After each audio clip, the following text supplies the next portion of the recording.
Welcome one and all to the Mudai Manga Book Club podcast. Today's episode 29, Pearly awaits, send you to the Pearly Gates. My name is Louie, and is it Daemons? Demons? Doraemon? These are the things that don't keep me up at night. And I'm joined with my co-host. Okay, hear me out. How awesome would it be if they remade the kids' book Chomp Goes the Alligator, but about Gabby and her demons? Tom. Chomp goes the Gabinator, chomp, chomp, chomp. Well, hi there, everybody. Welcome back to another episode of the show. Also, I want to point out that you keep saying Doraemon wrong. You keep calling him Doraemon. Is it Doraemon? No, it's Doraemon.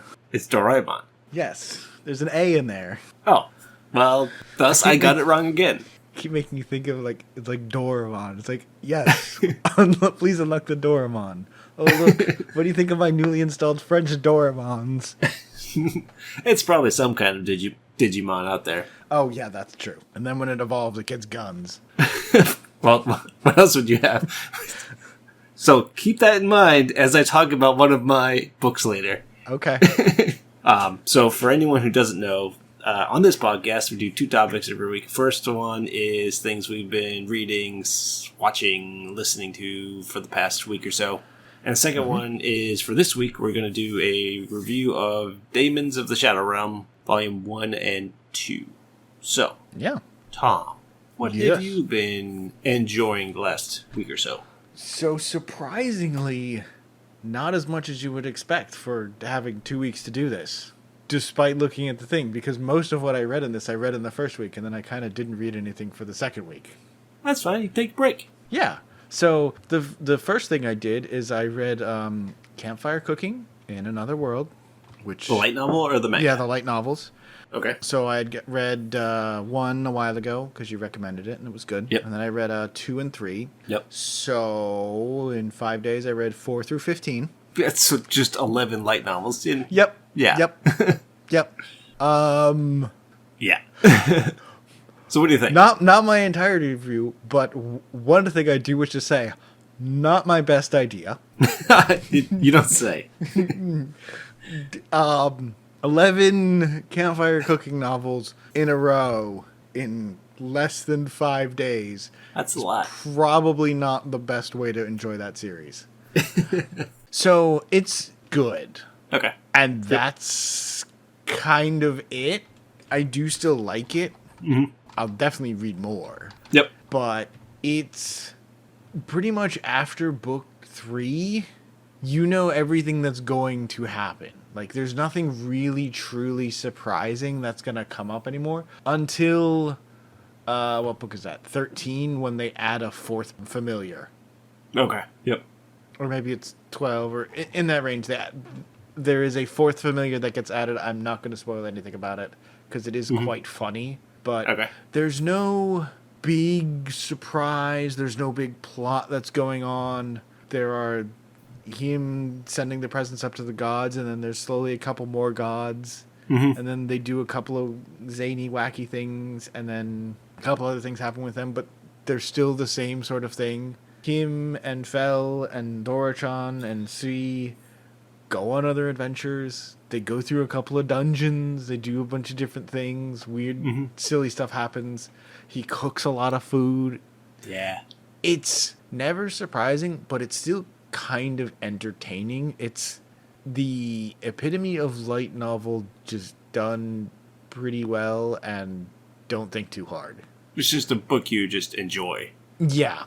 Yeah. It's a popcorn type of series. It's just fun. Don't think about it too hard. Just enjoy it. Let it wash over you. And you're not going to get challenged. And the humor is not going to be surprising, but it will be good. Mm-hmm. Now, they do go to new places and new things happen and other characters do show up and some of them are great. You do find out what happens to the other 3 heroes. Oh, okay, yes. Yep. Right. So in the very beginning of the series, he's the they summon the 3 teenagers and him by accident. Right. And he escapes. I forgot that's how that started. You do eventually find out what's happened to him, and that's actually a kind of a fun little story and like an actual dramatic thing. Mm-hmm. It's all in like little side story things that he has no idea and they have no idea about him, and they go in a completely different direction. But it's like little side stories included between a couple of the chapters. Mm-hmm. And it's dramatic into nice, into kind of cute, into, okay, it's done. You just don't hear about them ever again. They've sort of gone off and into something else. And I'm not going to spoil that because I think that's a fun little part of the story. Mm-hmm. There's a couple other funny characters. There's the elf. There's a couple of elves he eventually meets. One who loves dragons. Yep. Who is crazy. And then there's one who's an adventurer who just loves food and just starts following him around whenever the adventurers are nearby and just like eating food and like not talking.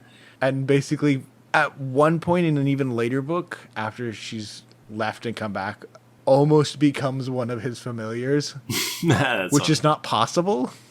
Well, no. But there's like, wait, is she just literally going to become a familiar? That seems ridiculous. It's fun. It's funny. It's lighthearted. It's enjoyable. The things that I liked about it, where it was like, it doesn't have the, okay, we're bringing this book to like a specific ending point, wrapping up the story, and then the next volume, we're going to start reintroducing everyone and like coming up with some new plot thing. No, it's just like, it literally feels like chapters in a manga where one chapter ends and that just happens to be where the book cuts off, and then the next one just continues as if nothing had happened. It still kind of has that, which gives it an interesting feeling. Reading them slowly isn't the best. 11 in a week is too much. It's a little too much at once because it's very samey, but I do think it's good.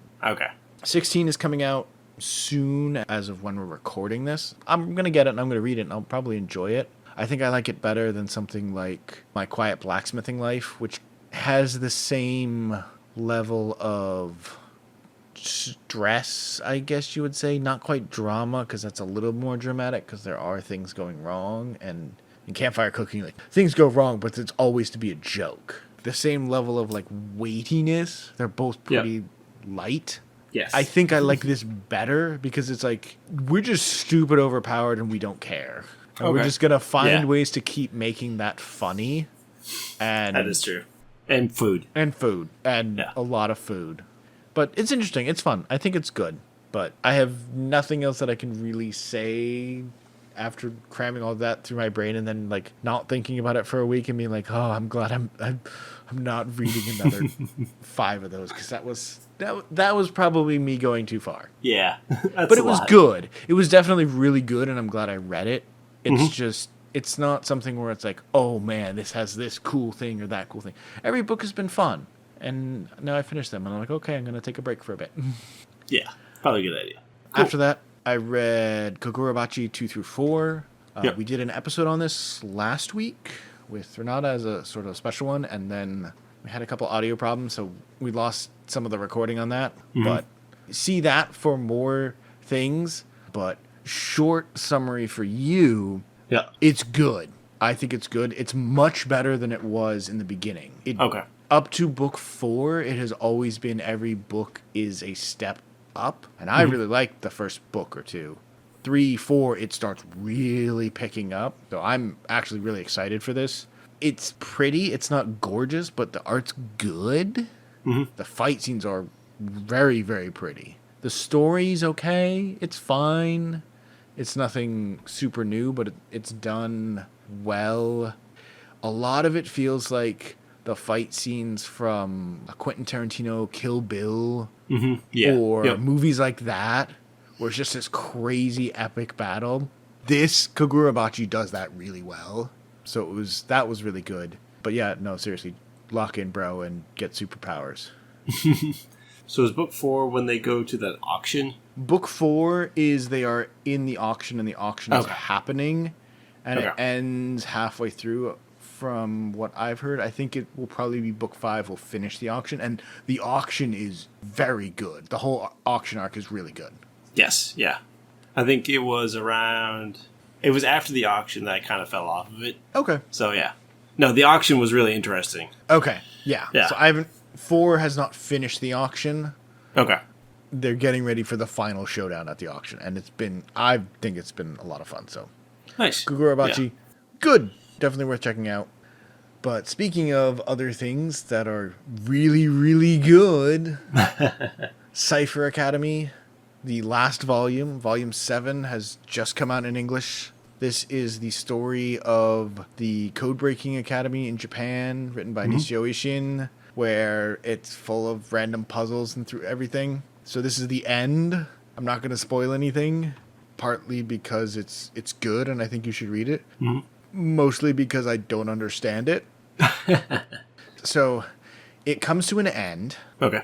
I would say, so I just read it because I was like, I got it. I want to read it. I want to have read it. I just got it. It just came out. I love this series. Let me read it. And it feels like I can tell you what happened, but I can't explain anything.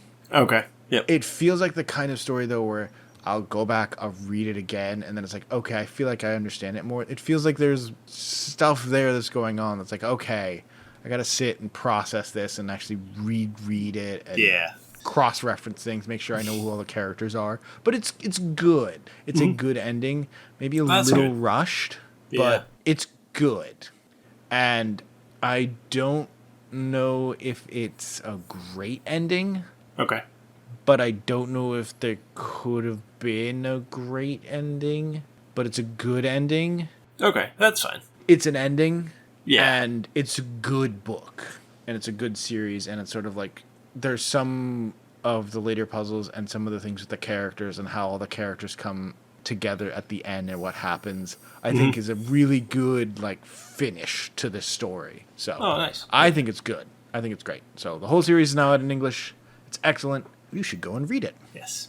And then a couple others that I read. So that was mostly the first week. And so Okay. I only read a couple more the second week because we've kind of had a week off because somebody likes to take vacations, do fun stuff. So a couple other things that I read. I've been reading more Mushoku Tensei. I finished books 2 and 3. Okay. 2, he becomes the tutor for Eris, the noble girl. Yep. It's very, very, very tropey. Yes, it is. There's so many light novel tropes in that one book. It's amazing how many different random light novel isekai tropes are crammed in that one book. But it's really good. Yeah. Because every, like, just like in the first book, like, every character is, like, a character. They're not just there. Right. They're not just there to fill in the role that they have to exist. They change, they act in ways where you don't really know what they're thinking or how they're acting. And you can get a sense of who they are as a person. And there's some really great scenes in it. Rudius's birthday party is hilarious, especially when he tries to act sad and he overdoes it, and so everyone is like, it's so decisively, we're going to protect this perfect little child from everything ever. And he's like, stop, it's okay, I'm sorry. I mean, I'm not sorry, like, everything's fine. It's like, don't be sorry. We will protect you from all the evils that exist in this world. You are the most wonderful child that ever existed. This is 10th birthday? Or yes, it's his 10th birthday. Okay, Yeah, it's his 10th birthday party because 5, 10, and 15 are special birthdays. And that. There's a bunch of other stuff. 2, I think is excellent. 1 was really good. 2, I think, is even better. 3 was good. Yeah. Probably not as good. The Superd is a really interesting character, and the adventure is interesting, and what causes book 3, what happens at the end of book 2, and things like that. I think it's good, but it's not as good. There's not as much character. Like, there's the main characters of the story, but the rest of the side cast and things, they're sort of just there more than anything else. I think this is one of the issues where the stories start to happen over multiple books. So, like, the third one is when they get transported, and then a lot happens between that and the conclusion of the being transported. So it's like one giant arc. But then it's, like, broken into pieces, so it's like, what counts as a real, like, final story? I can see that, and I agree on that. It's good. Like I said, 3, it's good. It feels like where I would expect most light novels to be at, where I'm like, okay, this is pretty good. I think it's great. Yeah. But book 1 and book 2 were Yeah. Really good. So it's kind Yes. of like a downgrade just because it's like, 2 was really good. How did you not keep up with that? But it's good. I'm definitely going to keep reading it. I think it's a lot of fun. Yeah. Cool. And Good. Shangri La Frontier 22 also just came out. Yes. Oh my god. Okay, so I take it it's good then. So, 21 was Yep. the end of the fight with Katarnid. Yes. And so He gets- 22... He gets defeated in like the last page.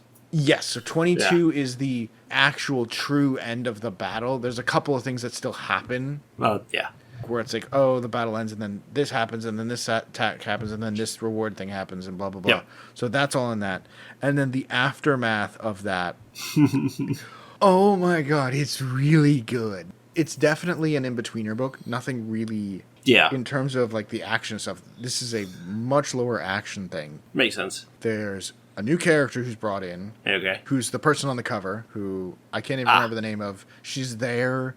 She's not super involved, although it's very funny because I think it's like, her name's like Kyogome, but she's like, call me Kyo the Ultimate. And Sunrocker calls her Kyotomate. And like gives her some random nickname and gets really... It's funny. It's an entertaining character. But a lot of it is the aftermath where they've defeated another Colossus. Right. The world story is moving forward.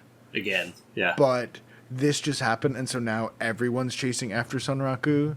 And what happens with Saiger Zero, what they do after the fight, and what the other characters involved do after the fight, and what Pencilgon's been doing between things, and what their future plans are. Like, it's setting up so much. You know what the next thing is going to be. It's not going to be a Colossus, even though at the end of the book, what seems like the next Colossus shows up, which is, okay, not what I was expecting. Because it seems like there's going to be another, like, inter-clan fight going on first. Gotcha. I don't know what's going to happen. But the actual... What's going to happen in the game, like, the drama for that's already set up, where it's just going to be like, okay, we're going to go into the next thing real soon. That's exciting. And there's also a bunch of out-of-game scenes between... I forget the character names. Rei and the person... Whoever Sunraku actually is in real life. Yeah, just call him Sunraku. Sunraku and Saiger Zero's as people. Oh, they actually talk to each They other? actually have more scenes together out in the real world. And Sunraku still doesn't know that Saiger Zero is like a friend of his from school. And she's desperately trying to like talk to him more. Okay. And it's very, very funny. Oh, good. Oh my goodness. And it does not go the way that you would expect it to go in any normal manga. Like it goes off of the rails in a couple different ways, and it's so hilarious. Oh, nice. So that was a nice little break too. So Shangri La Frontier 22, a lot less action, but very, very good. Cool. And good. I will read it. Yes, you should. Yeah. Yes. No, absolutely. I am, for a book that has almost no fighting in it, it's still really, really good. Nice. And the stuff they unlock is crazy. Okay. Oh, there's some really funny moments that I just can't spoil, but it's just like, oh, hey, I know I'm supposed to have one, but can I have 2? You can't do that. You can't ask for this deity to give you 2 things. Like, I'll allow it. Take 2. Oh, okay. Sure. And Sunraku unlocks the power of speed and instantly kills himself.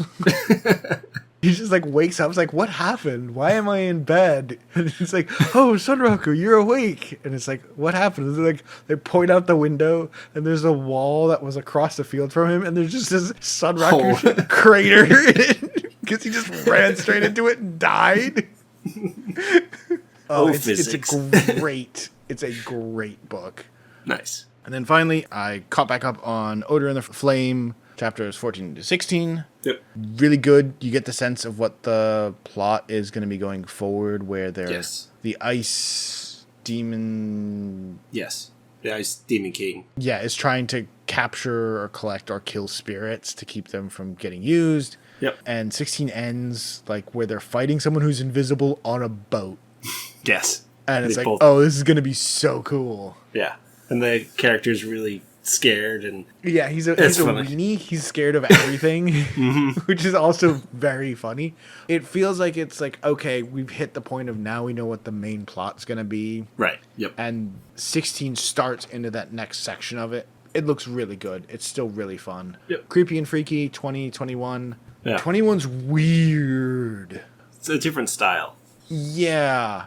I hope they're not going to do a lot of these because it's like they go deep into focusing on, rather than a specific fear, but like a set of characters who have shown up in and out. Yep.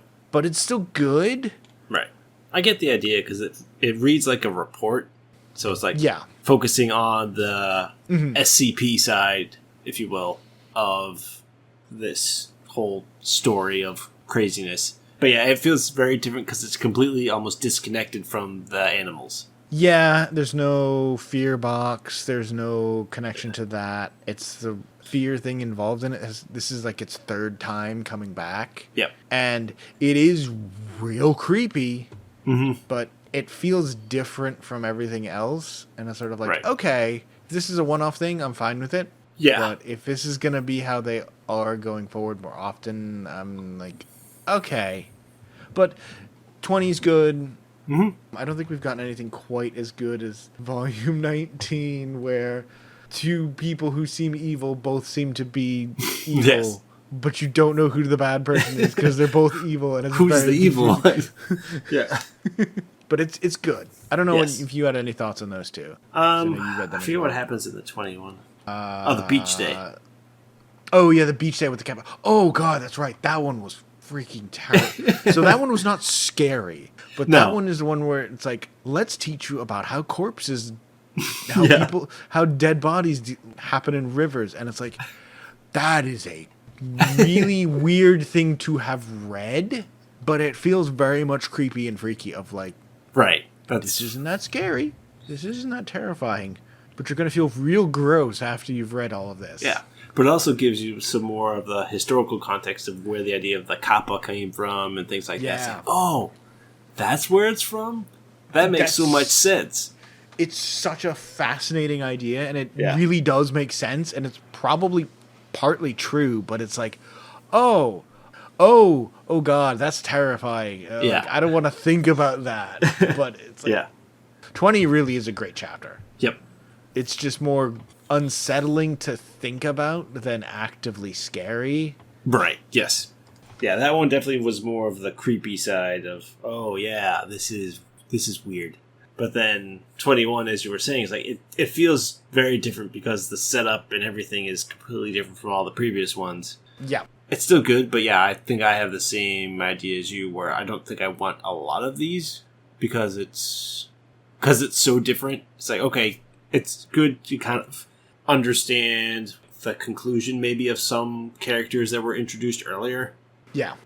But it's kind of its own story almost that's outside of the rest of it. But it's still good. It's still interesting. Yeah. I'm still going to read it, but it's like, I like the... Oh, yeah, absolutely. I like the Scary Box ones because they're more like self-contained, but sometimes they're not self-contained. Yeah. Yeah, it's like, I don't mind that either. I don't mind them not being self-contained. It's just, it feels... It's not just not a fear box and not just not self-contained. It just feels like a very different style. Yeah. And it's interesting this once. I'm just not sure I want to see it a lot. Yeah. What about you? Now that you've talked about that, what other things have you been up to? What else have you been reading? Let's see. I just finished Mushoku Tensei number 17.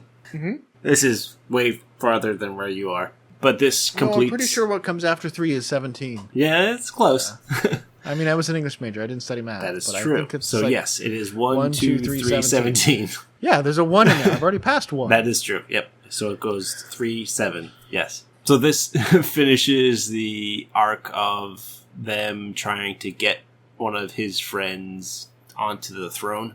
It's an interesting one. It introduces a lot of the more powerful people in the world. Okay. Like, it introduces... They were introduced before, but you kind of get to see them more on the other side, like as an enemy.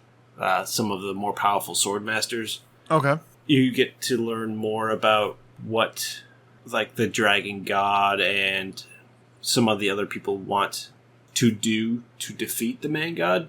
Like, and it kind of, there's a lot of background and information about him going back and forth between that.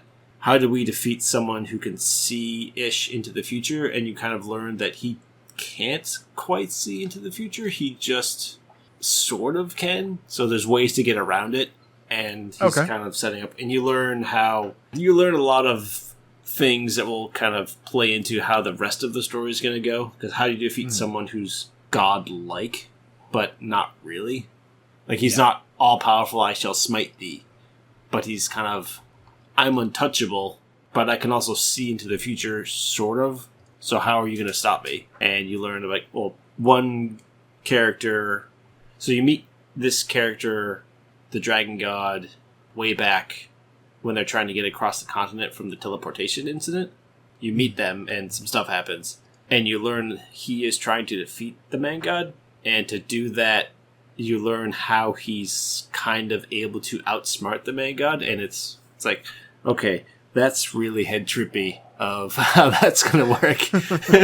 Okay. So it's interesting. Right. But so it ends like that arc, and it kind of starts the next one. And the next one is more of a... I'm going through it now, but it's more like a filler book. Because there's a lot of those where it does a main arc, and then there's like an in-between book. We're just going to do like, oh, he's going to go talk to his friends. You kind of set up. We're going to finish off kind of the main ideas of what happened in the last one. We're going to do a little like time skip and just kind of check in on daily life and then go off to the next story. I think 18's shaping up to very much be an in-between where we're going to see what happens next, but we're not going to really start what happens next. Okay. But it's still good. It kind of flip-flops between, is it super tropey, like you were saying with the second one, and not. These ones, I think, as they get farther along, are less like that. Like, there's still a lot of him just thinking things and, like, not saying stuff. And then there's sometimes where he throws things in from our world. Like, he talks about characters or ideas or things like that.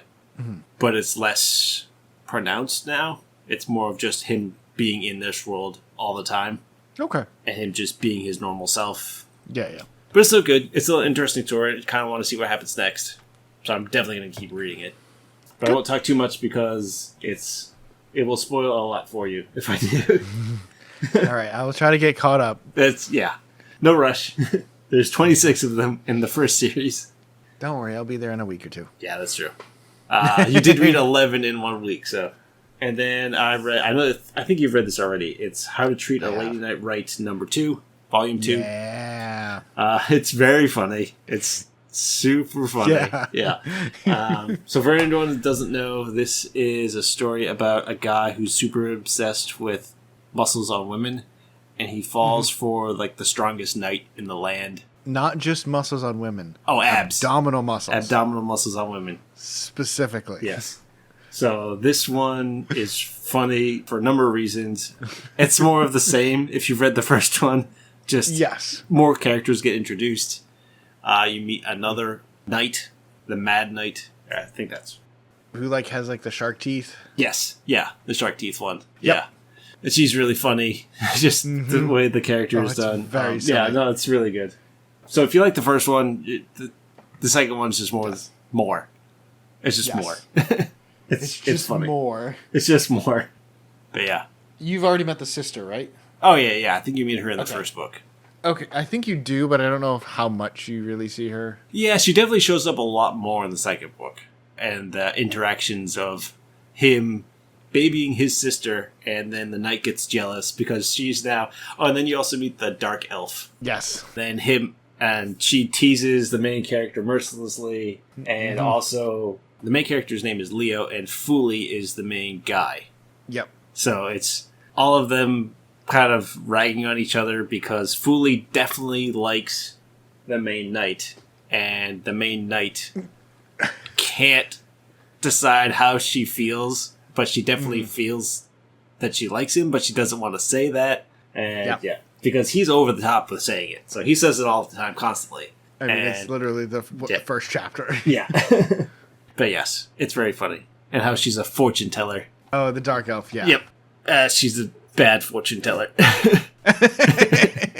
Yeah. And then I'll talk about this one first. I read Dungeon Builder, The Demon King's Labyrinth in a Modern City, Volume 1 of the manga. I think there's a light novel, but I'm not sure. It reads like there's a light novel. But so this one is interesting. It's a story about a person who gets reincarnated, or you don't even know if they're reincarnated. They are created to become a demon lord who builds dungeons, and they are say like a trainee demon lord. So they are someone's like, hey, I'm going to teach you how to be a demon lord, so I'm going to teach you about dungeons and things like that. His ability is the power of creation. So like, for example, the person helping him she's a beast demon lord, so she has the power over beasts and things like that. And they get these coins, and the coins allow them to create creatures. So if like I have a coin of creation and a coin of beasts, I can, technically he has another restriction, but the idea is I have 2 coins, and if I combine them, I can create a monster, like a good monster. Or I could just create like generic monsters on my own. But his creation power lets him create things that he just thinks of. So he shows up, and the first, like, she sicks a beast at him, just like a generic low-level beast at him, and he freaks out. It's like, and he creates a shotgun and blows the thing away.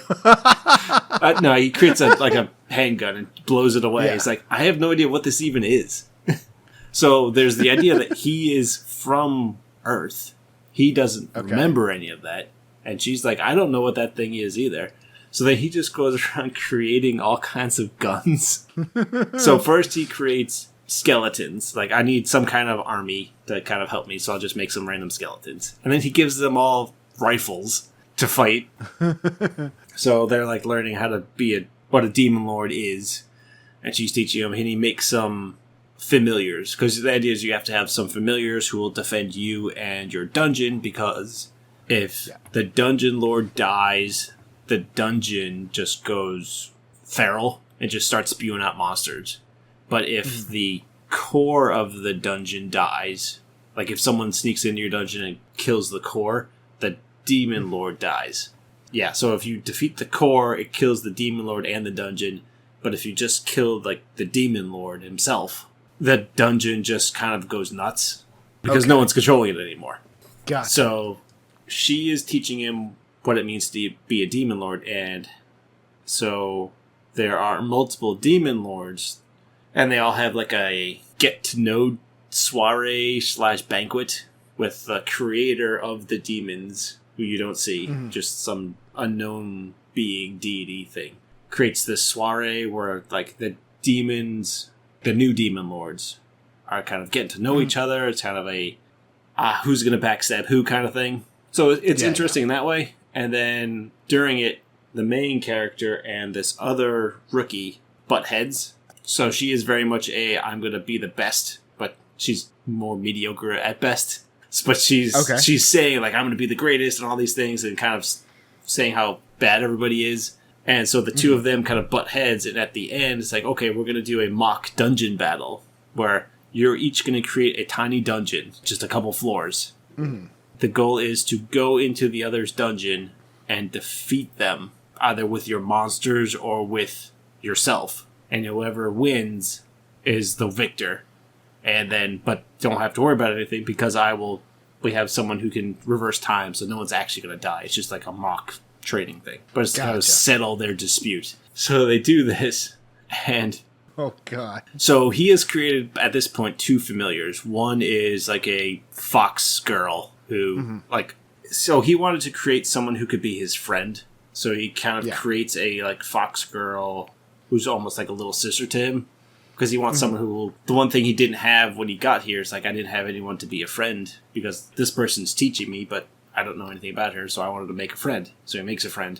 And then he also created someone who could help him with his creations, an apprentice almost. Yeah. Who's really good with guns, because that's what he's really good at making for some reason. So he has these 2 familiars, and then the other girl has 3. And so his, as he creates them, are S rank. And you see later, hers are C rank. But she can't tell the difference. So she thinks hers are amazing. And he's like, oh, look at those pitiful like skeletons. Like, I just created those skeletons in the limb, whatever. So they have this mock battle. So she is fire dragon, like, kind of person. Okay. He's a creation, and his teacher is a beast. So they try to create labyrinths that are dungeons that go against each other. So she creates one. It's like, it's what you would picture if you thought of like a video game dungeon. It's like, oh, you got these lava fields, crazy tombs, and things like that. And his are just stone hallways. So can you guess why he just created stone hallways? Straight line stone hallways. Traps? Oh, yeah. So she sends her monsters in. They're in this, like, space. They can't attack each other in this open field. They can only fight each other in the dungeon. So he's just kind of standing there. She's setting all of her monsters in. They go in, and then as soon as they go in, they all are annihilated. She has no idea why. So she kind of goes in stealthily, like mind projection thing. She goes in. He created golems. They sit there at the other end of the hallway with howitzers, just mowing everyone down. Oh, right, the guns. Yeah, that would do it. So eventually she breaks through that first floor. It's like, oh, great, we got past it. Awesome. On to the next floor. It's the exact same thing. Just 3 floors of super long hallways with howitzer guys at the other end. The problem is it ends right in the middle. Right in the middle of this fight. It's like, okay, is this kind of like that space one? It's like, okay, we're about to go do this, and that's just where we can't fit any more chapters in this book. It's cool. It's kind of confusing of how this world works still. So I'm like, okay, I'll probably read the next one just to see what happens. And it's interesting, but it's like, okay, I wanted to see the builder part. There's a whole lot of other stuff that's happening. It's like, oh, Dungeon Builder, Demon King's Labyrinth. So it starts off like, I created a world in my dungeon. Previously, I did all this other stuff. And that's what we're focusing on. It's interesting. I kind of want to see where it goes next. But yeah. Cool. And then the last one is a really long title. A Cave King's Road to Paradise. Climbing to the top with my almighty mining skills. Volume 1 of the manga. So, this one is fantasy world. Like a generic fantasy world. They all have crests. And this main character's crest. So he's like the low-level son, like a 5th or... I don't remember what number son he is, but he's a son who's not going to inherit anything. So it's like, and your crest does nothing, because we can't figure out what it does. So by crest, think of it as like a tattoo somewhere on your body that gives you an ability. Okay. That makes you really good at something. Like, one of the sons has the crest of magic or something like that. His crest does nothing for some reason. So he's sent off to this deserted island. It's like, yeah, just go and rule that island. It's like, there's nothing there. So he shows up. Everything's like this crazy storm. It's like, okay, I gotta hide somewhere because out of this rain and everything. So he finds this cave. He's like, oh, great. And it's like full of skeletons. It's like, okay, well, this is the only place I can live. And then he's sitting there and his crest starts talking. And apparently it's the Cave King crest. So he has the ability to be amazing in caves. So think of the mining one. So the survival one? Yeah, except he is crazy powerful in mines. So he's like, oh, I can now see in the dark, and I can see all where I have to mine. And so it's really funny, because it's just overpowered mining, and he finds all these crazy, like, stones and things. It's like Minecraft, but only digging. That's all you do. It's just digging into this island. There's no survival. It's like, okay, I don't have to worry about that. And then he meets some goblin friends who he kind of saves, and they join him. And then there's more goblins, and he meets a dwarf who's very weird and naked all the time. Okay. He doesn't talk. He just walks around naked everywhere. All of a sudden, here's a dwarf. He's like, I thought he was your friend. I thought he was your friend. No one knows who he is. They just come up with a random name for him because he doesn't talk. Yeah, it's really fun because then, like, some of the goblins have their own crests. It's like, because one of, like, the chief goblin people is like, oh, I have the crest of some kind of super magical ability. It's like, yeah, but goblins can't use magic, so it's useless. It is what it is. We just make do with what it is. It's like, okay, yep, that's a thing, apparently. Because he's like, oh, I thought only humans had crests. No, everyone has crests. It's just that most of the time we can't use them. It's like, okay, that's probably going to be a thing later. Yeah. But it's interesting. It's fun. I think I like this one more than the cave, than the dungeon builder, just because it's funnier. Like, it tries to be goofy. Dungeon builder is more serious, and it tries to play it off more serious, but then has some lighter tones. But Cave King, it's just trying to be goofy and crazy, and it's not trying to hide what it is. It's like, yeah, we have some... There's nothing serious about this story. It's a guy who has crazy cave abilities, and he can do all kinds of stuff in a cave, but that's it. And how can I do stuff not in the cave is the trick. Yeah. It's neat. Okay. Yeah. Cool. I like it. Very nice. But yeah, that's it for me. Well, with that, if anybody else wants to let us know what you guys think of the stuff we've read or anything that you all have been reading that you want to recommend to us, feel free to drop us a note in the comments or send us a message on email, and be happy to hear from you.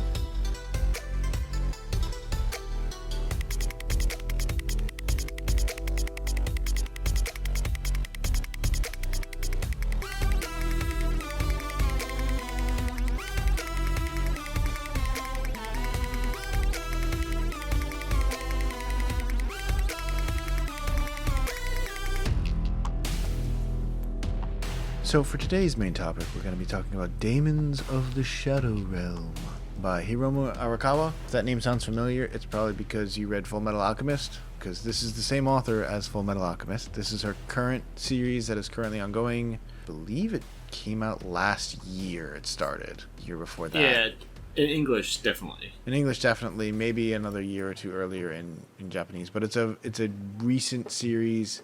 Yep. It's currently going on. And we're going to be covering the first 2 volumes of the series.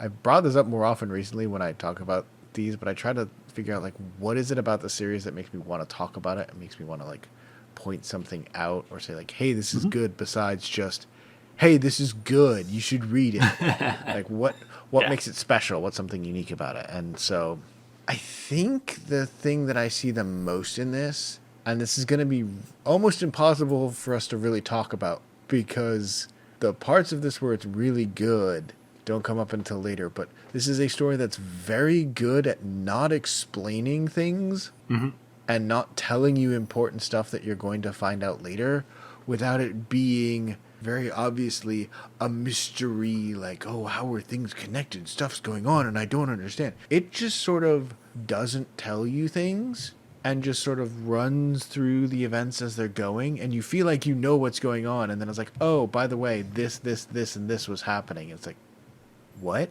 Yep. I don't remember that. Oh, and then you go back and look. It's like, oh, yeah. That was the thing. There's a pair of characters who become really important, who only really show up in the first chapter, and then when they return, and there's something very specific about them, and yeah, that's in the first chapter, and it's kind of hard. It's kind of impossible to tell that it's a thing in it, but it's there. It was thought of, and I can't explain it without spoiling it. And it's not in the 2 books that we're going to be talking about, so that doesn't matter. If you liked Full Metal Alchemist and that sort of intricate world, you'll find a lot to like about this. I don't know about you, but I feel like this is it's not Full Metal Alchemist, but it has that same feeling, even though it's a different world and a different setting and sort of a different story. It feels like that kind of intricate, crazy world that Full Metal Alchemist was. Yeah, I think I agree with that. The one difference is with Full Metal Alchemist, that was a unique world, whereas this one is kind of a mix between our world and a different world. So this one feels a little more grounded because, like, okay, I know roughly what everything is. Like, in Full Metal Alchemist, it's very much this is just a world I created.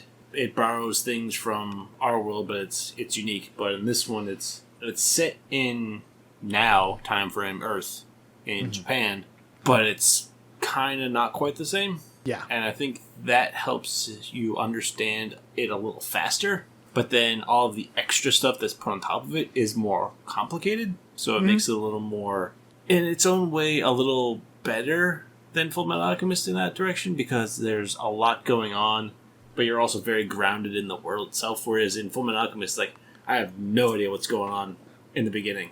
Yeah. Because everything's different and nothing in it I know what it is. Like, okay, alchemy is a thing, but then there's all this other stuff that's happening. It's like, okay, but this one is, the focus is so much on the Daemons and the characters. Mm-hmm. Like, the world is there. Yeah. But you already understand the world. You don't have to think about that too much. You can just focus on the characters and the Daemons, and that, I think, makes it a little easier to follow. And it lets the author kind of do more with it, because it doesn't have to explain all this other stuff.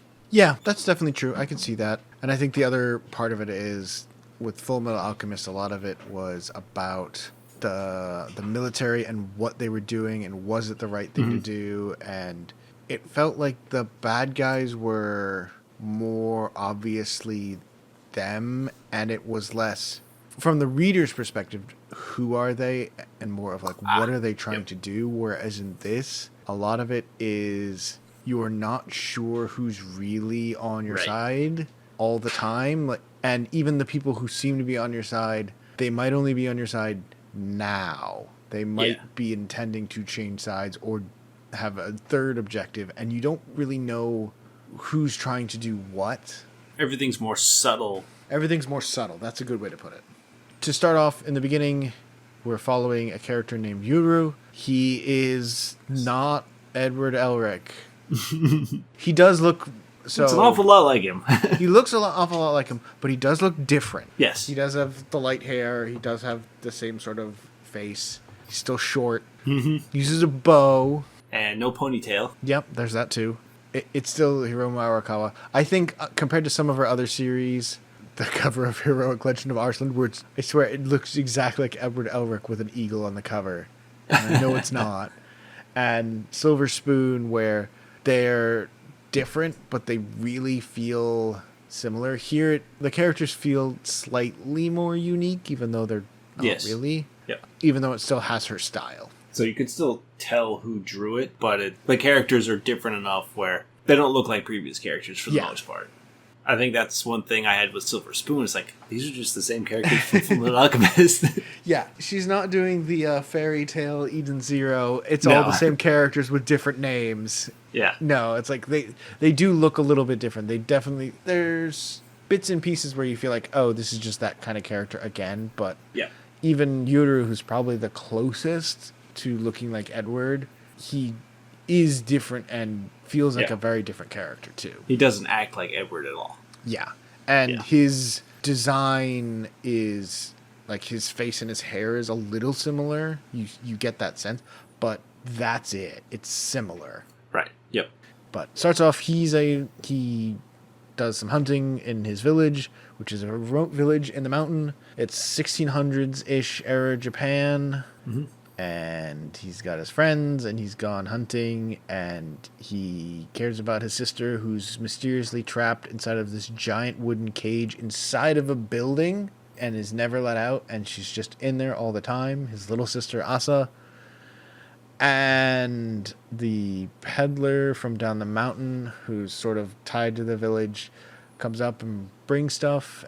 Everything's all hunky-dory and normal, and then mysterious hand reaches out and something breaks, and then there are the dragons that seem to be shaped exactly like jumbo jets and helicopters. Yeah, that was confusing when I first read that. It's like, wait a minute. It's like, wait a minute, those are dragons. Like, what? And then 2 helicopters come up and drop off about a dozen guys dressed in full military tactical gear with assault rifles, and they attack the village. Yeah. What is going on? Yeah, because before, everything looks like it's right out of a history story. And shows up, starts happening. You meet a couple other characters.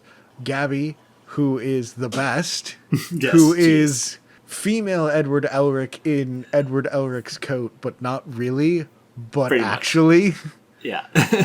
I think I brought it up before, but there's a great moment in one of the afterwards of book 4 or 5 where they were she was talking about, like, doing the cover for it, and it's like, I didn't really ever think of what color her hair or coat is, and all of her assistants looked at her and like, it's blonde and red, right? It's like, obviously. Oh yeah, no, okay, I see that. Yeah, that makes sense. Okay, yeah. What else could it possibly be? Yes. But aside from the people with all the guns, Gabby, who shows up, has a giant floating mouth covered in eyeballs, which is the coolest thing, and also in other parts of this, the most hilarious thing. With big teeth. With giant teeth. Yes. Yeah. It's a giant mouth with eyeballs. That's true. Yes. Like, what else would it have? It doesn't have lips. Okay, that's fair enough. I didn't mention it has no lips. It's just two giant smoking black clouds of stuff with teeth jutting out, covered in eyeballs. You know, like a normal thing. Yeah. So she's here killing people all over the place. Mm-hmm.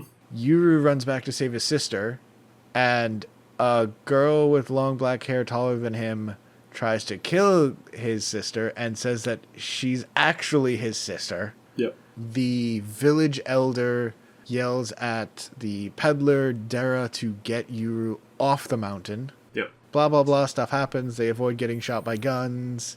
There's a great scene where Dara is fighting Gabby, like stole one of the other soldiers' guns and is shooting at them at the giant mouth, and it's doing nothing. So he just hucks a grenade at her. Yeah. Okay. It's weird. I'll just do this instead. Yeah. Sure. Through a series of things, Yuru has this gets given a pennant, puts it into this thing in the middle of the village next to the two stone guardians of left and right. Mm-hmm.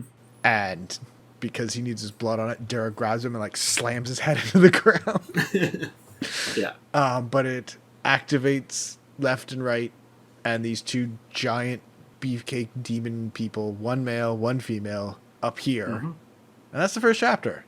Yeah, it's a good first chapter. Yeah, it's good. Like, and you're probably wondering, like, what the hell is going on? And that's what you're wondering when you're reading it. Mm-hmm. But everything just sort of flows. And I think this is the thing that the series does really well. It's like, okay, this doesn't make any sense. I don't get what's going on, but I can follow the plot, the moment-to-moment adventure. Yes. And it does it really well. Yeah. And I think being a monthly also helps with that. Like, the chapters are long. The first chapter they would make extra long anyway, but all the chapters are like 50-something pages. So they can take their time and just sort of show stuff, keep you following along with what's happening, even if they haven't really explained anything. So at this point, Yuru now has the left and right, these stone daemons. Yes. I might call them demons every once in a while. I don't know if it's supposed to be pronounced Daemons or not. It's spelled Daemons, Daemons. But he has right go off to save the villagers who have been attacked, and left just kicks the crap out of Gabby's teeth demon. Yes. So these are supposed to be very powerful demons. And they look like your typical Oni demons you would see in a lot of mythology. Yep. You got the one with the one horn and one with the two horns. Yeah. Yep. Another thing that they mention in the translator's notes is that it's based on obviously traditional stone statues outside things, and they usually are also one male, one female. They're called left and right, and they were the left and the right statue. The way it's written in Japanese, it's slightly more... It's not so like, oh, one was on the left, and so it's called left, and the one was on the right, and it's called right. If you know some things about kanji, like some of the words for like control and order and stuff is written with the character of left and right put together. Ah, okay. And the way they're referred to in Japanese in one way is left and right with this one word, and then when their individual names, it's left and right with other words. So it just doesn't translate exactly. Mm-hmm. So it's not just like, I don't know, we'll call them left and right. Also, a lot of the names for these characters are either stupid puns or very lazy-seeming things. There's a group of 4 characters who are named after the seasons plus a letter or two. Akio, Haruta, whatever. Gabby, Gabu is the Japanese onomatopoeia for like chomping. So her name is almost chomp, chomp, chomp. And yeah, so, the brother and sister, who we later find out are the ones who crossed the day and night. One of them is named Morning, the other is named Night. No reason, yeah. Yeah, like, it's not that The names are not that complicated. So left and right does fit really well. Yes. Yep. So they fight. Left basically beats up Gabby's mouth demon, and during this, Yuru is like sniping her with a bow.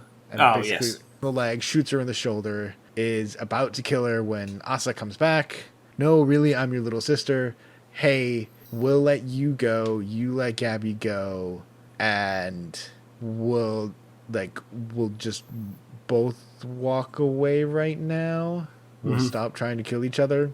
And Yuru and left and right and Dara, the peddler guy, are like, okay. And there's a funny scene where we meet Hana, who is another one of the people from the village who lives outside the village. And, oh, by the way, it's not the 1600s. It's really just modern day. And there's the funny scene with the car and all that. But there's also the scene where Asa is just like... This is another thing that the series does well of characters feel like, oh, this person's evil, and then they're not. Or they're this, and then they're not. And Asa has just tried big Asa, the one who says she is that Yuru doesn't believe. And it turns out the Asa that was in the village turned into this weird black shadowy thing. But anyway, so the Asa who came and attacked the village, end of chapter 2, just breaks down crying like, holy crap, Yuru's actually alive. And you realize like, oh, like she actually cares. Mm-hmm. Yeah. These whole 2 chapters of her murdering a bunch of people and all this is going on. Like, it's not just revenge. It's not just that. It's like, oh, I don't know what's going on, but I understand Asa very well all of a sudden. Yeah. That's the first 2 chapters. That's sort of the biggest dents of battles in this first book. Mm-hmm. Chapter 3 and 4, you start learning more about what's going on. Yeah, it's actually modern day. There's a bunch of very funny scenes where Yuru is learning about the modern world and is confused about everything. And it's like, yes. Oh my goodness, this food is so amazing. How is it not full of millet? It's like, because it's just how rice is grown these days. What is this insane place? How do these latrines work? What are these lighting devices? How do they fit the oil in there? Who feeds the horses inside the cars? Like, don't worry about it. Just stop. Hana is great. There's also a scene in this where Dara and Hana are talking like, okay, we got to figure out how to protect Yuru. And it's like, guess we're getting married. It's like, what? I mean, then we can move somewhere else and we can go do that. It doesn't have to be a real marriage. It could be a sham marriage. And Hana is extremely upset because now she can't marry Jason Statham. Yes. I love these characters so much. They're so wacky. Mm-hmm. This is like... That's the one thing I like about this one. A lot of the characters can be very funny at some points. Like, yes. Okay, they're very serious in these scenes, but then they also do something stupid, or especially in Yuru's case, like, I don't know what this is. It's like it's a car. It's like, how does this work? It's like, just don't talk to him. No, you can't bring your bow there. No, you can't go hunting in the park. It's like, well, can I go fishing? It's like, no, you need a license to go fishing. I need a what? You need a license. You need proof that you can do it. You people and your weird rules. Why can't I just do that? Mm-hmm. Or when he shoots 2 or 3 people and kills them, but then freaks out. It's like, you drew her blood? Oh, yeah. You just murdered 3 people. It's like, yeah, but that was a battle. It's like, it's what? Very different. Yeah, but this also talks about the 2 different factions who are kind of going at each other and why they're doing what they did, like why they started to invade this village, why there's modern people going and visiting the village, because as we were saying, the peddler goes up and visits the village, but the peddler just leaves and goes out into the real world and comes back and goes forth. It's like, okay, why is this happening? What is so important about this village that it's been separated from the modern world, and why is this group attacking it?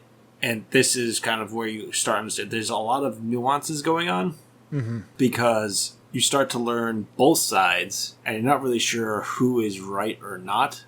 And I think that's one of the big interesting things about this story is, there's good people, there's bad people, but you can't quite tell who's who would you really want to root for? Because there's Yuru, who's kind of his own thing. He's like, I'll just kill people because they're in my way and they attack me. But yeah, there's also this dynamic of, well, we don't want to do that, but then we're being attacked by other people. It's like it's interesting because they're trying to show no one's really bad, but no one's really good either, just because of what they've done. Yeah, I definitely agree on that. I think Yuru is kind of a special case in that he's violent and he'll kill people, but he's not bloodthirsty. If you threaten him, he will kill you back, and he won't hesitate on that.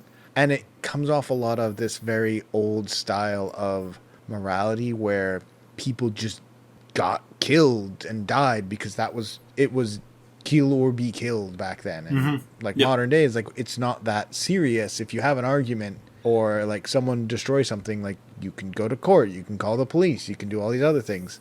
Whereas he was living in a mountain village, and something we see at the end of book 2 is there's a bandit that attacks him, and it's like he's just gonna kill him. And so Yuru, as a child, was like, has to stab and kill this bandit who's just trying to murder him because he's a bandit. Right. Yep. As far as you know in book 2. As far as you There's know, maybe more of it in book 3. But yeah, I think you...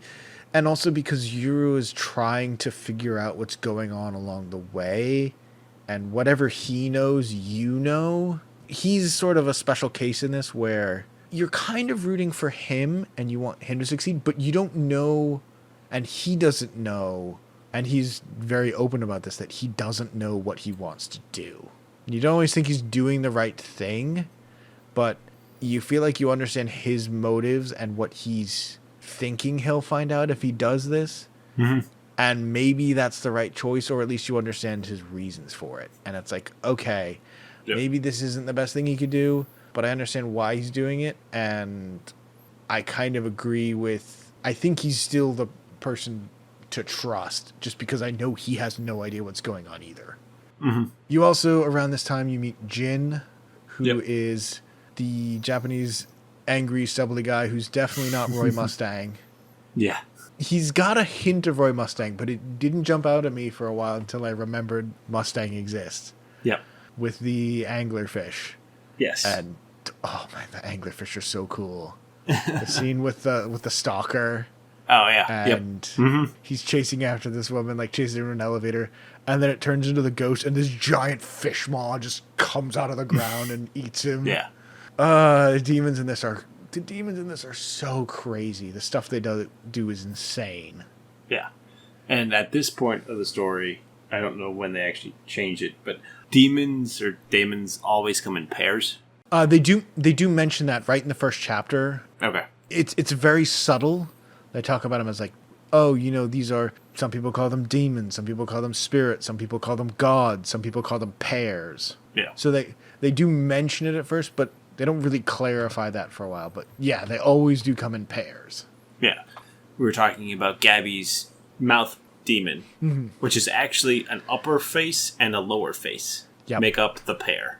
So her mouth, the mouth that is the daemon, is actually just the upper jaw and the lower jaw. And that's what makes the pair. And as you had left and right, and there's a few others that are less obvious of the pair, but it's like, okay, the pair idea is neat because you have one that typically does one thing and one that does the other. Yep. Like with the anglerfish one. It's like, okay, this one stores things, and this one, after it spits them out. One of them consumes things, the giant one eats things, and then the little one can spit them back out. That's what it is, yeah. Or can spit out copies of them.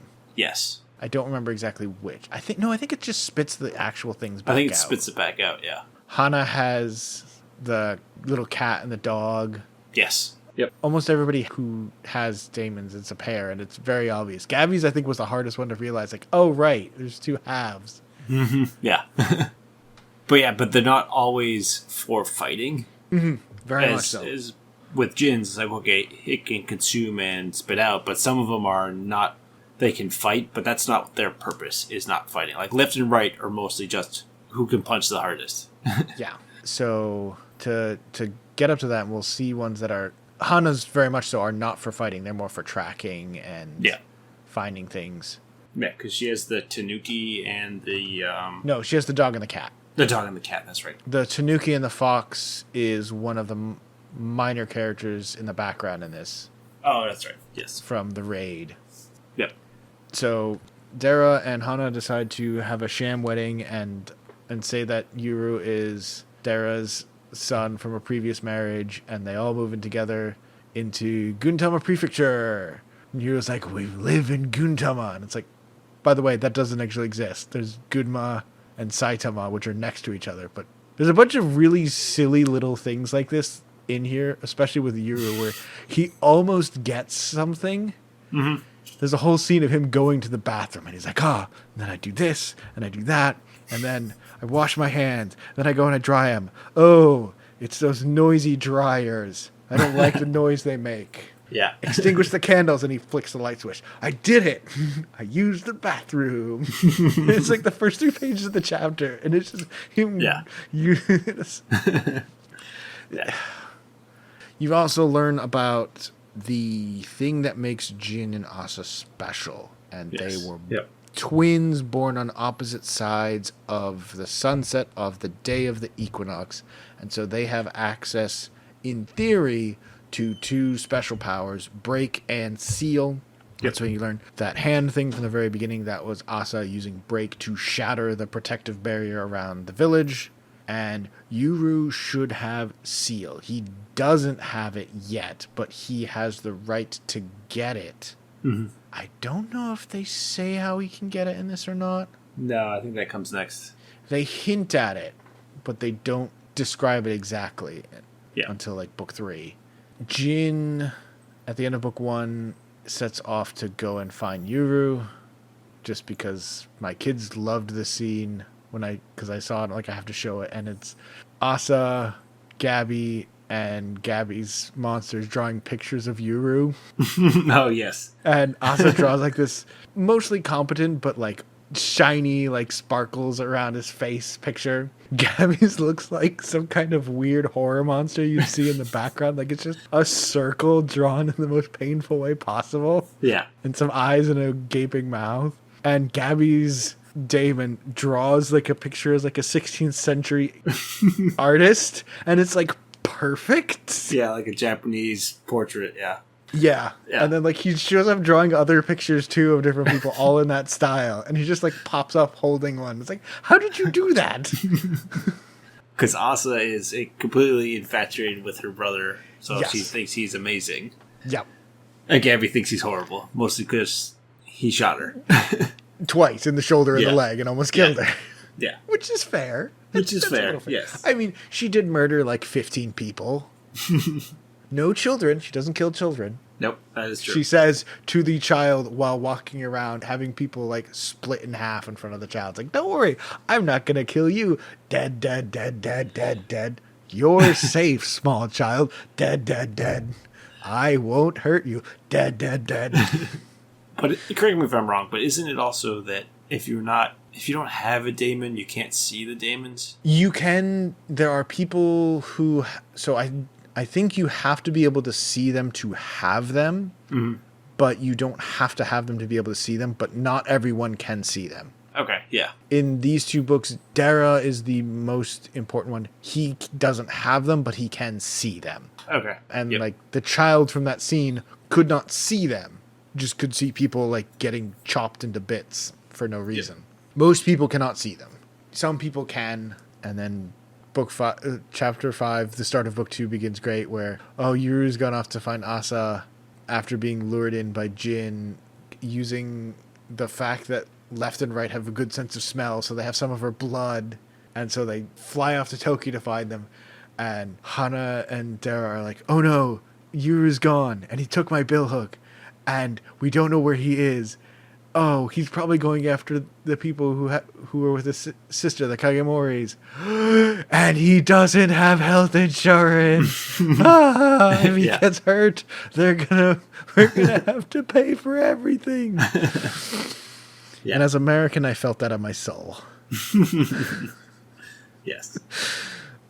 But there's a great battle of, you learn about Jin, the giant fish eats the little fish, just spits out weapons for them, and him and the other guys with him like just spits out a bunch of guns as they start shooting, and then they get knives and swords and just keep asking for more stuff.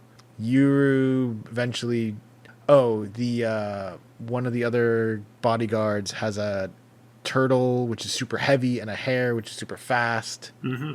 They kind of start to slow down left and right by just catching them off guard.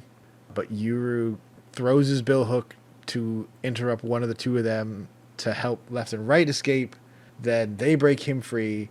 Then they end up taking out the lights, and hey, Yuru, the night kid from the Equinox, has almost perfect night vision as just a person. Mm-hmm. So they just take out all the lights in the building, and Yuru beats the people up and takes Jin hostage. It's a real cool fight. Yes. The fights in this are real good. Yeah. But instead of killing them, Jin convinces Yuru to go to the Kagemoris and actually meet his sister and talk about what's going on, because Yuru is now trying to find out what happened to his parents, because his parents fled the village. He thought Asa stayed behind. Turns out Asa went with them and he was left behind. So he's like, I'm going to find my parents and find out what happened. So Jin's like, okay, come meet your sister. You can talk to her. You can ask her about them and find out what's going on. They get there. You meet a whole bunch of other characters, including Asuma Kagemori, who's definitely not the pretty but evil guy. Even though he has that huge part of the page where he's very, very pretty and slightly evil looking. He's definitely not that. Wink, wink, wink. Yeah. If we were covering the whole series, there's so much more I want to say about this. But I can't say anything because it doesn't come up in this book. But, it's so good.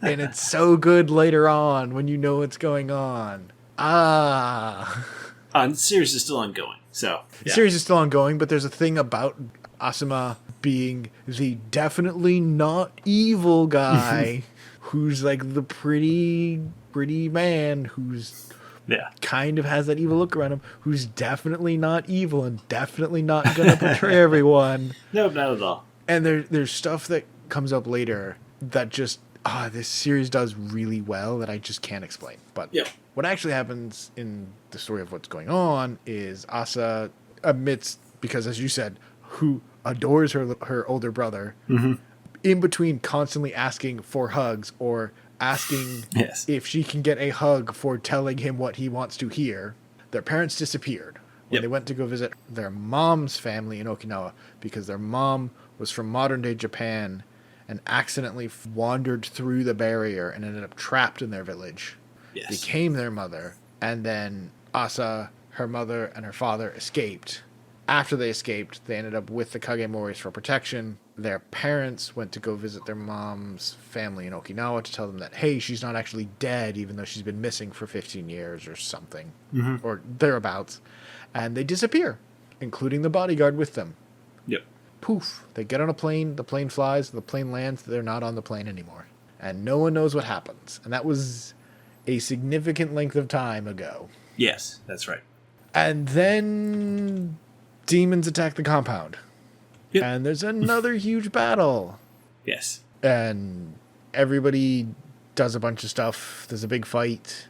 Gabby fights against the classical monsters of Horsehead and Oxface, who I just want to bring up because they're like classical Japanese creatures, and just eviscerates them instantly. It's such a great scene. She's like, oh no, Gabby, I hope Gabby's going to be okay. And it's like, she's recovering in her other room and just like, oh no, these two giant demons are here. And just like, chomp, dead. It's like, oh, okay, yeah, Gabby's pretty powerful. Okay, yeah, got it. There's another set of demons, this yin-yang demon that fights against Asa and Yuru. Asa, Yuru, left and right all get trapped by it into separate spaces.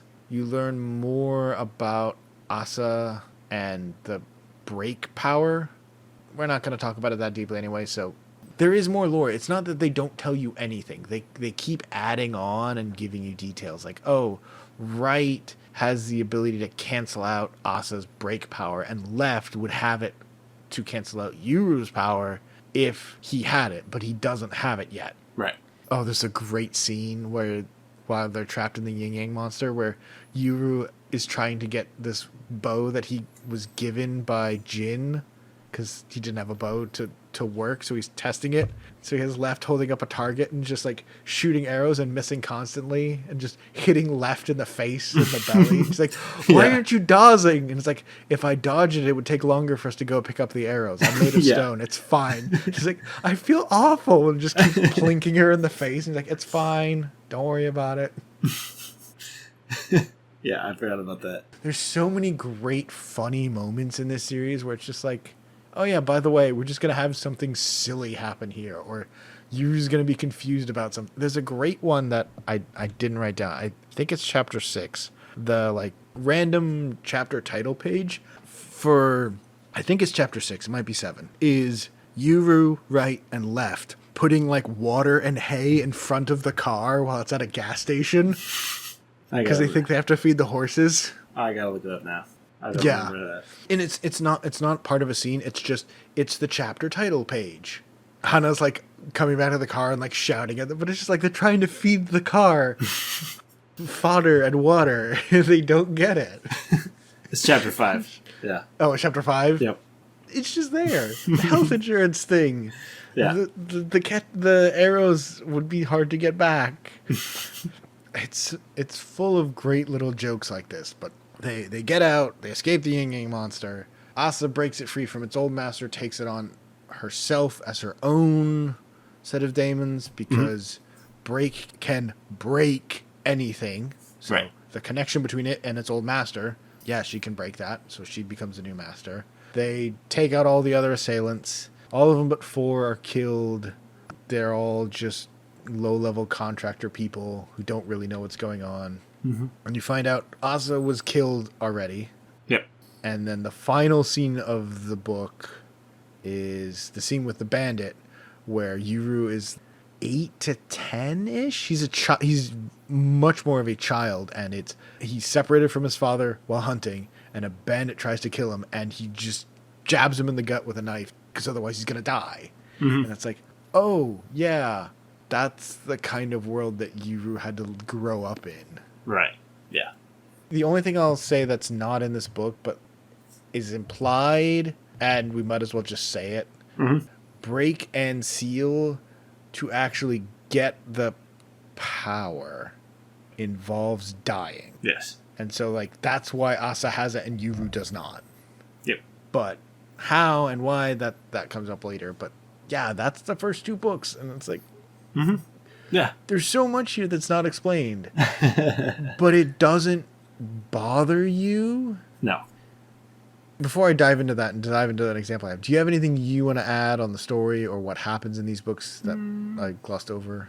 No, I think we covered most of it. Okay. I think if you, for visualization, the style, if you liked Fullmetal Alchemist or Silver Spoon, same thing. If you liked how that was done, this is just crisper, cleaner, with a more modern day setting. Well, I guess Silver Spoon was modern, but that was farming. This one's... Yeah. The fight scenes are great, but all the demons are cool and awesome looking. So if you liked that previous art style, this is more of the same. So it still is really, really good at storytelling. Oh, yeah, absolutely. I love Fullmetal Alchemist art. It's that same art style. It's... She's been doing it for longer, so it's better in a lot of ways. I wouldn't say it's a massive improvement over Fullmetal Alchemist in general. I think it's more consistently good. Yeah. Whereas Fullmetal Alchemist had more of like chibi things to like fill in the joke panels, and this is more the chibis are more detailed, and the surrounding art is more detailed and more complex. But the actual like character design and movement and action is they're both really good. So I don't think they're a huge difference in that. No, I don't think so. On the art, I think the design of the characters and especially the Daemons are good. They get their point across. They're interesting, and Jin's anglerfish is really cool, and they get cooler and more ridiculous as the series goes. But this first 2 books don't have that as much. They're good. Yep. They're very good, but they get better by a lot, I think. That's true. Yeah. I think definitely not Pretty Boy Evil Guy Asuma's Daemons. When you finally meet them, those are really cool designs. Mm-hmm. And there's a couple other characters who have some really crazy designs. But some of them are also on the simpler side. But it's good art, but it's nothing so much more than what Fullmetal Alchemist was, I guess is what I'm saying. But Fullmetal Alchemist is great. Mm-hmm. And Silver Spoon was great. So it's really good. Yes. I just think it's not going to be something, oh, wow, this is the craziest designs or the coolest stuff you've ever seen. It's like, no, it's good. And it serves its purpose very well. Yeah. The designs fit the world they're in. They're not trying to very be much so. over the top in a world that's not over the top. Or vice versa. Yeah. They are very good. They work well. But they're not something that is entirely mind-blowing. It's like, I've never seen something like this before. It's like, oh, this is really cool.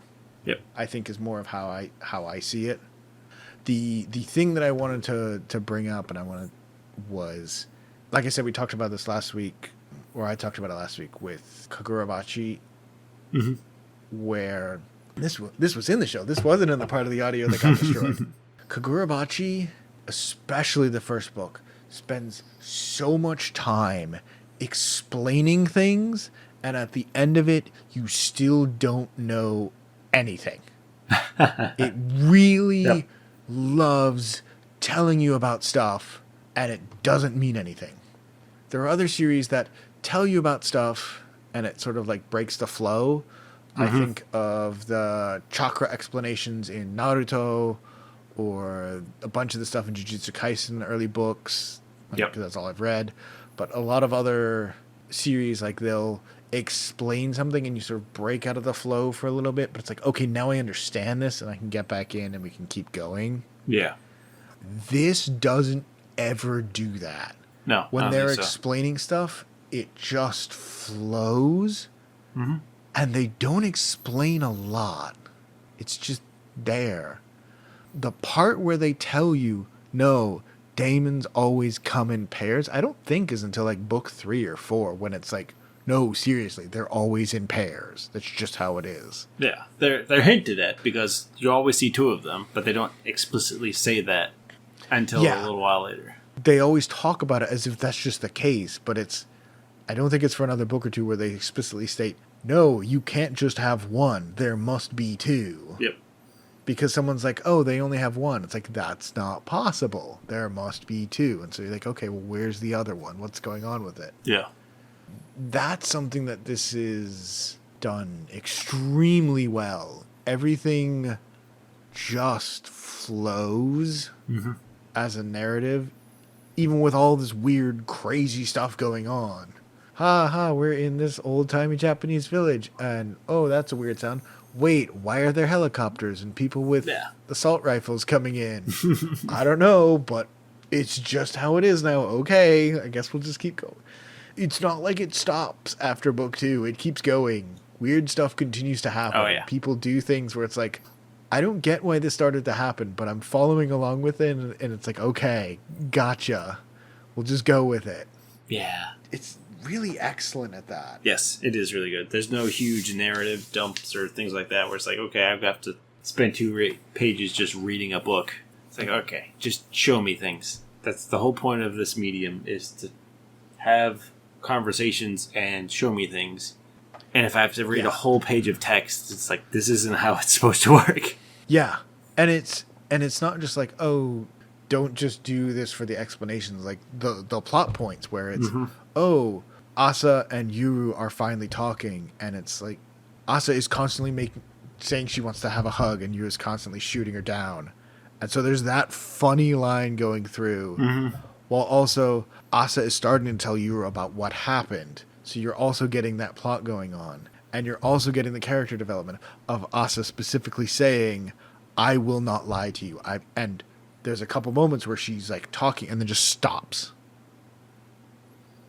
And then goes, no, I'm not going to lie. Like, where you can see like the gears in her head running. She's like, no, I'm not going to lie to you. And so you have that all running. And you have Yuru's reaction to all of these things happening, and you can see him getting upset and getting confused and asking questions. Right. And like him trying to process this and figure out what's going on. And then there's usually some random goofy thing going on in the background. Like yes. all of this is just happening all at the same time. Always. Yeah. And it just is so fluid as a narrative. It's amazing how good this story is. At that, specifically. Yeah, I couldn't agree more. It's like, okay, I'm going to explain it, but not in a, I'm just going to preach at you for a while. I'm going to explain it as the story flows so you can pick up on everything while not detracting from the story I want to tell.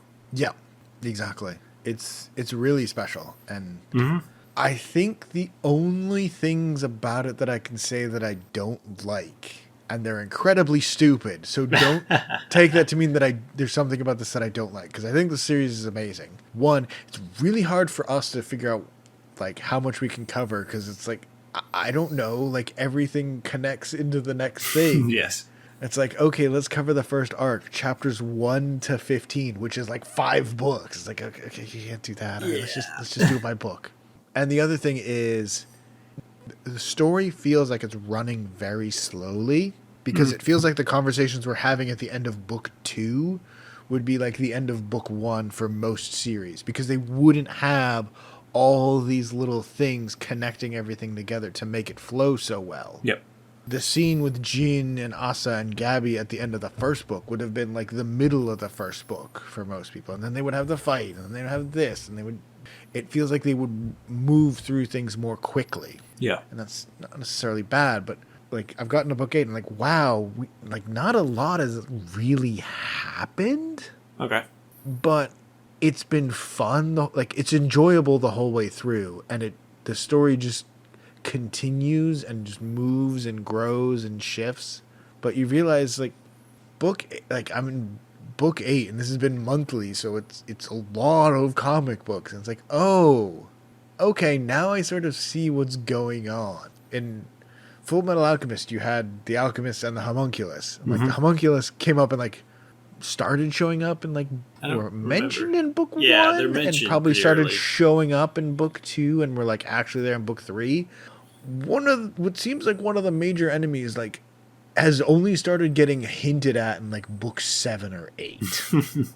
I don't remember which, but it's like, oh, we're actually getting people who were like all in agreement we don't like, and we're not just like not talking to each other and not explaining things and like people being traitors and all that going on. It's like, no, here's like the actual bad guys from Yuru's point of view.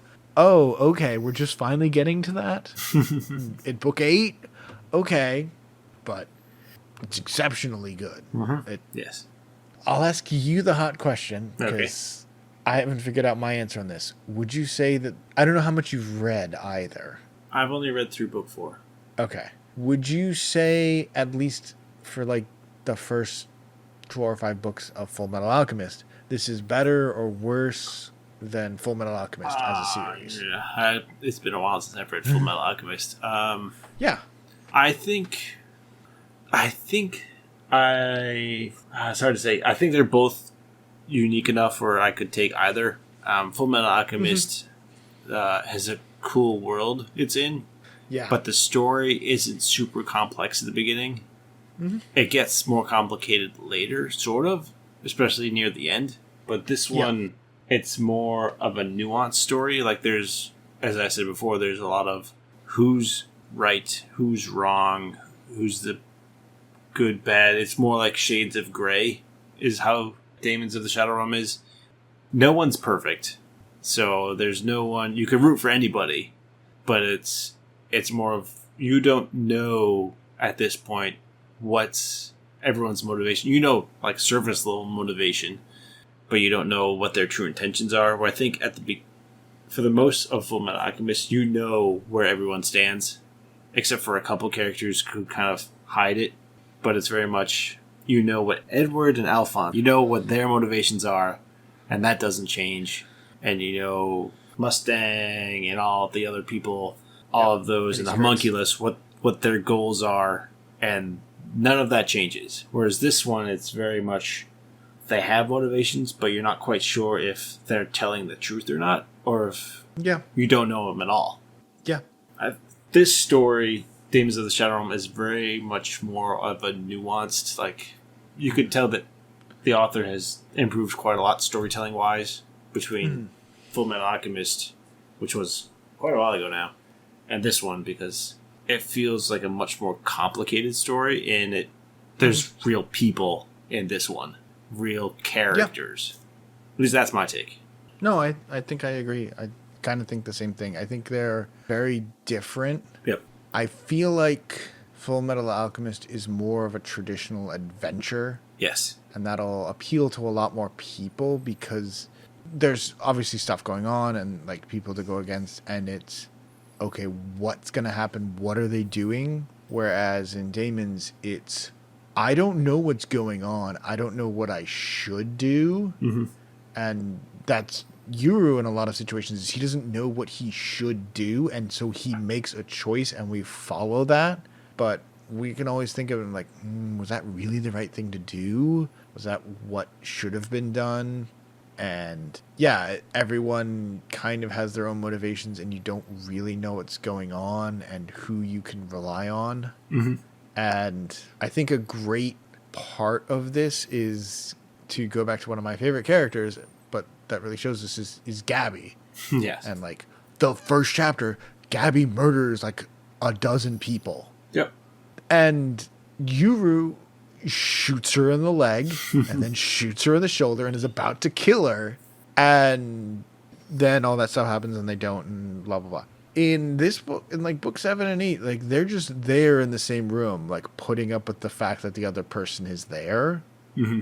And there's not a big scene of, hey, I'm sorry about what happened, or hey, I'm sorry I shouldn't have murdered all those people. They just are forced by circumstance to accept the other person is there and start working together and just sort of move on from all the stuff that happened. Mm-hmm. In this one especially, but even in the future, there isn't a big scene where it's like, I'm sorry I shot you in the leg, or I guess murdering. Like, there's no moral, like, resolution to the fact that they both were ready to kill each other and hate each other for what they've kind of done. Yeah. Yuru just sort of comes to understand the reason why Gabby thought those people should die. Yeah. And Gabby's like, I guess I have to put up with you because I care about Asa, and like you're involved in all these things now, so I can't really murder you. Yeah. But I don't really like you because you did try to kill me. And it's not a huge part of the story, and I think a lot of it gets resolved in just them realizing they didn't know that they weren't necessarily on opposite sides and had to fight to the death. Mm-hmm. And also, it was a fight where they didn't really know what was going on. Yes. 100%. I mean, Gabby knew what Yuru was, but Yuru had no idea what was going on. But that sort of tension never getting addressed is something that I think will bother some people, because it's not that, hey, it's an adventure, hey, we're the good guys, those are the bad guys, we're going to stop them. It's just like, yeah, I murdered all those people. What are you going to do about it? Pretty much. Nothing. That's right, because we're both working together and we have to resolve this thing. It's like, it just is. That's just what happens. Yeah. But yeah, it's a really good story. It's really good. Yeah. It's so good. Yeah. Yeah, so I can't recommend it enough.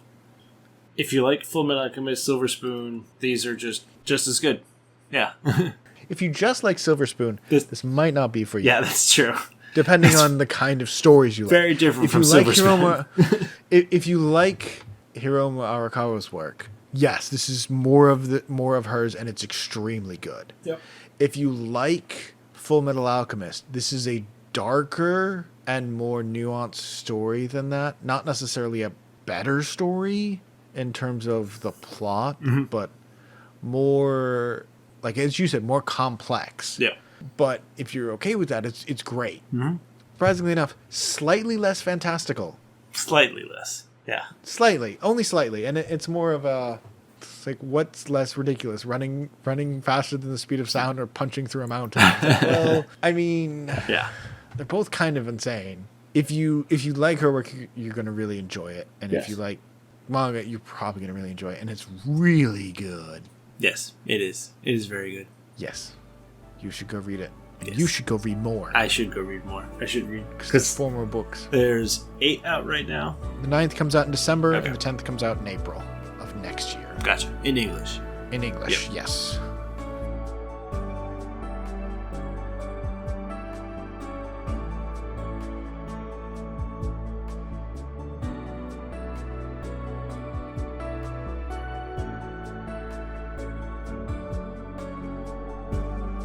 But with that is going to be the end of this episode of the Mudai Manga Book Club. Thank you, everyone, once again for listening to this episode. If you'd like to hear more, you can follow us on Blue Sky at Mudai Manga Book Club, where we announce whenever new episodes come out, as well as things we're going to be doing in future episodes and other little things like that. I say, having not done anything other than those 3 things, but they might come someday.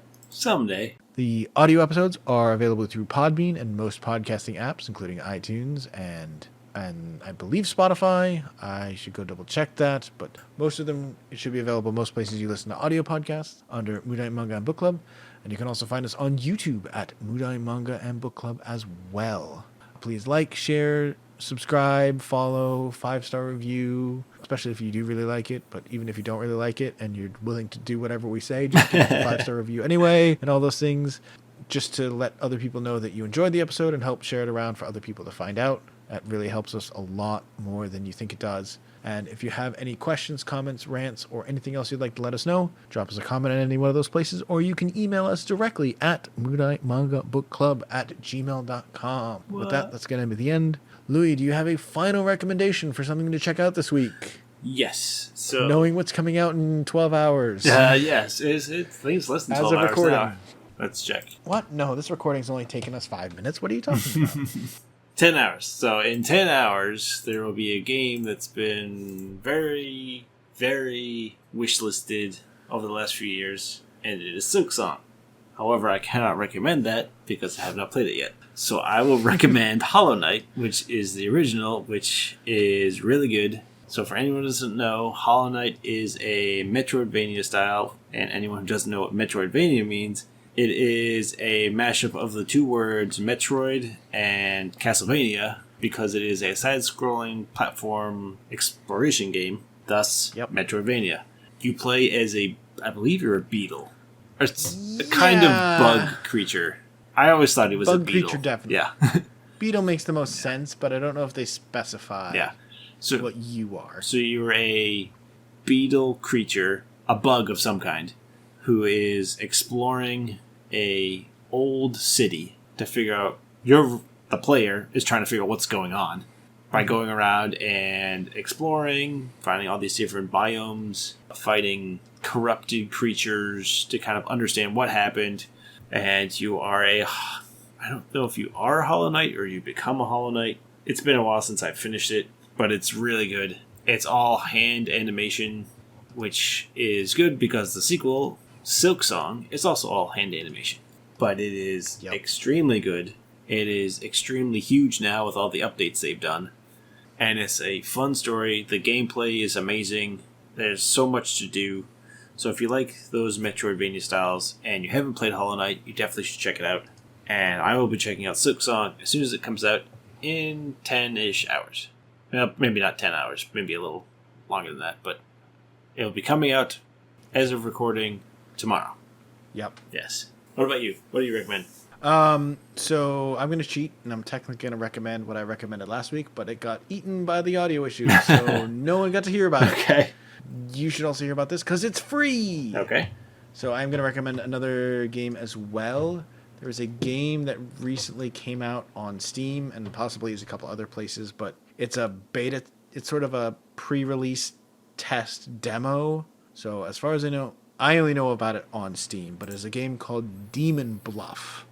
So, like I've talked about this a couple times. I'm a big fan of a social deduction game called Blood on the Clock Tower. If you've ever played Mafia or Werewolf or those other sort of social games where you try to guess, like someone's a killer and you have to figure out who it is and vote them out. This is another game of that. I mentioned a different game that was like this called Nausea. which was a single-player version of Werewolf. Yep.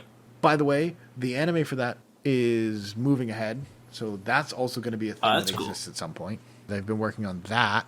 So Nausea anime is going to exist, which is going to be I don't know how that's going to work. I'm actually excited for an anime, which is weird. Demon Bluff is much closer to Blood on the Clock Tower.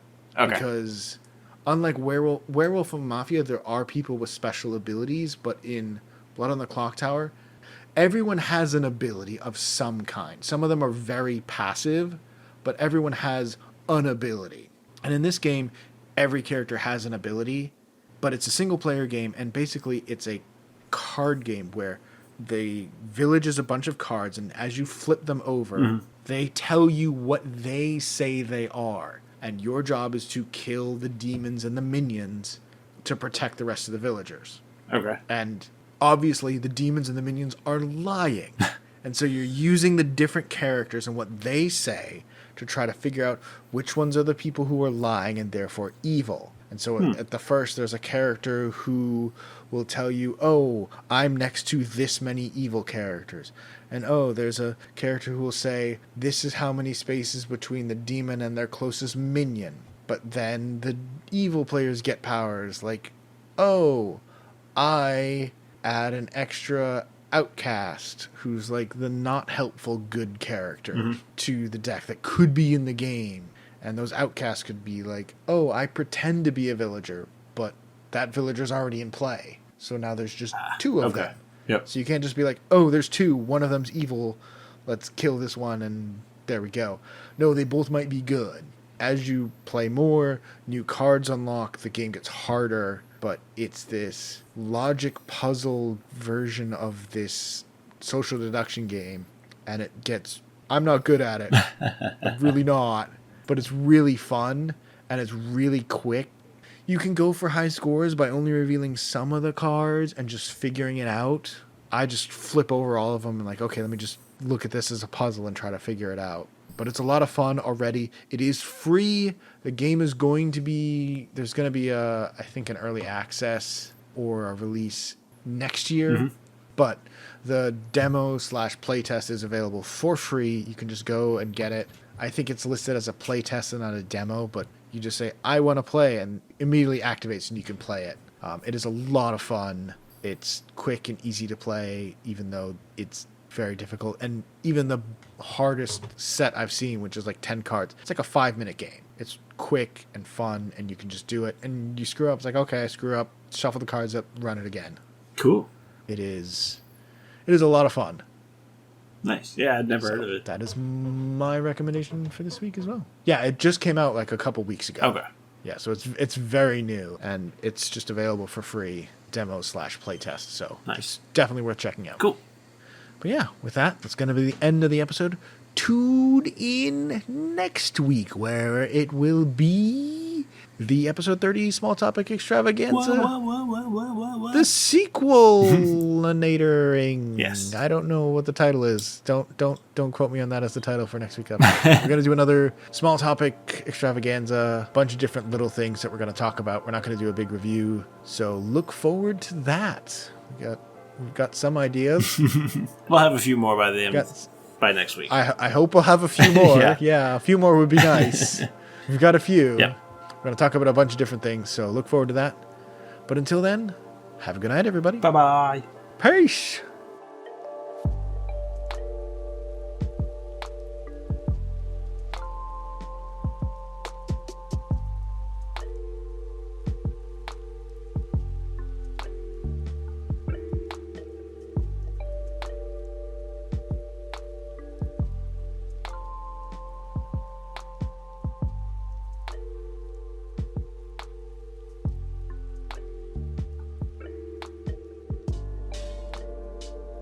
Except for a couple characters who kind of hide it, but it's very much Edward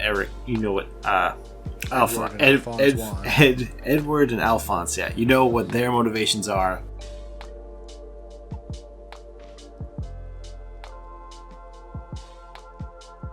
And surprisingly enough,